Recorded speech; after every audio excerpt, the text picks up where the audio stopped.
مساء النور، ازيكم يا حلوين؟ يا رب تكونوا بخير وبصحة وسعادة دايما يا رب.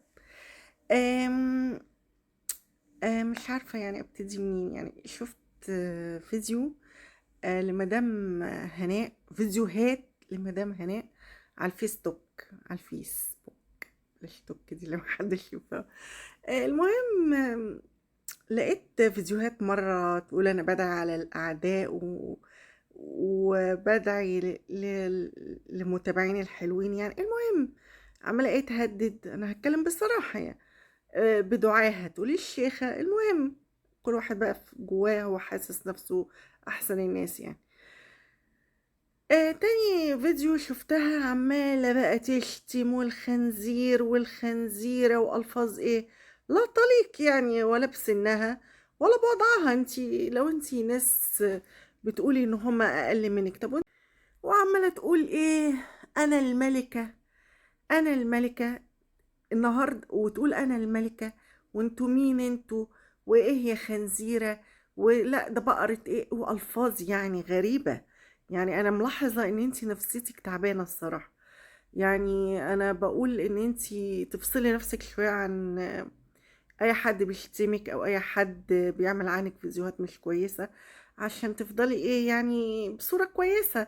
لكن اللي انت طلعتي بيه ده، انا الملكة وانتوا تيجوا فيا فين؟ انت وبتتكبري، وتكبر يعني وصلتي لمرحلة عالية قوي من التكبر، وان انت شايفة نفسك ان انت بقيتي ملكة. وانت اهم حاجة يعني النهاردة طالعة تاني تقولي انا قناتي مش كبيرة. طب انتوا اللي بتعملوا معايا كده. انت اهو، انت اللي قلتي لنفسك انا قناتي مش كبيره وانتوا ليه بتعملوا معايا كده. فعلا انا شايفه. بس يا حبايبي، فبقول ايه؟ ان هي تعبانه، يعني هي كده من الواضح تعبانه. وموضوع السعوديه والسحر والشعوذه اللي هي بتحكي عنه ده، الموضوع بقاله بتاع سنه سنتين يعني. يعني المفروض اتناسى حتى لو في حاجه. وهي بتقول ان هي بتقرا قرآن وكده، فالحاجات دي مع قراءة القرآن ومع كده هي بتتزال لوحدها يعني.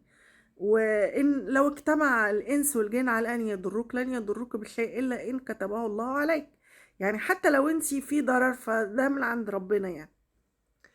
بس فأنا يعني بفضل إن انتي تراجعي نفسك شوية. وفي نفس الفيديو برضو تنتقد نفسها، تقول كلنا كنا 50 مشاهدة. وحبها الغريب واستماتتها العجيبة انك تكبر قناتها وتكلم فلان وتكلم فلان. ما كل الناس عايزة تكبر قناتها.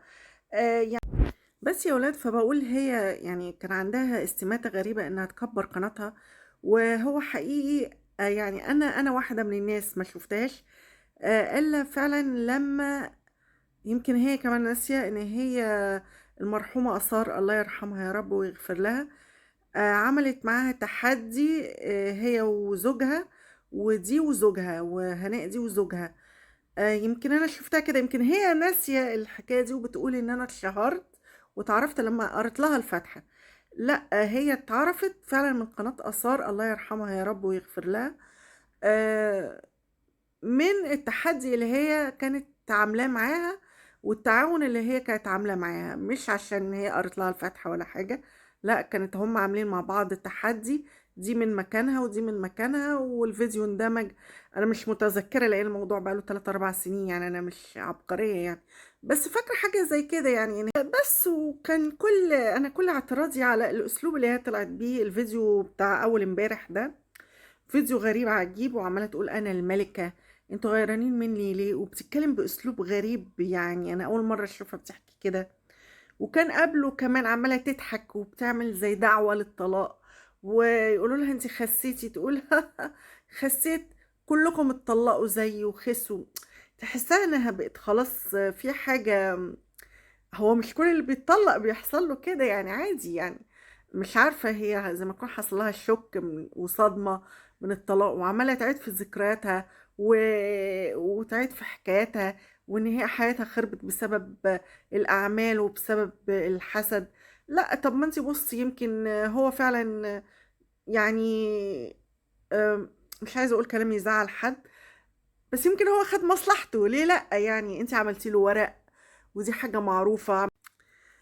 وهو خلاص يعني زي ما قُلت خَد ورقه، خلاص يعني مش محتاج إن هو يستمر، يعني ما تزعليش بس هي دي حقيقة ويمكن آآ الستات اللي هي عايشة برّه بتبقى مستهدفة من الطبقة دي من الرجالة، فهو يمكن هو كان ده كل هدفه، إن هو ياخد الورق، وبدليل إن هو أول ما خد الورق فَك وقال ولادي، طب ما كان فين ولاده من 4، 5 سنين؟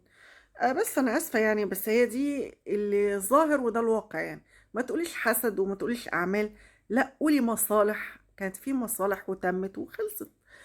بس بقى أنا مش عايزة أزوّد هَم الناس، بس بقى أشوفكم على خير ويالّا بقى باي باي، مع السلامة.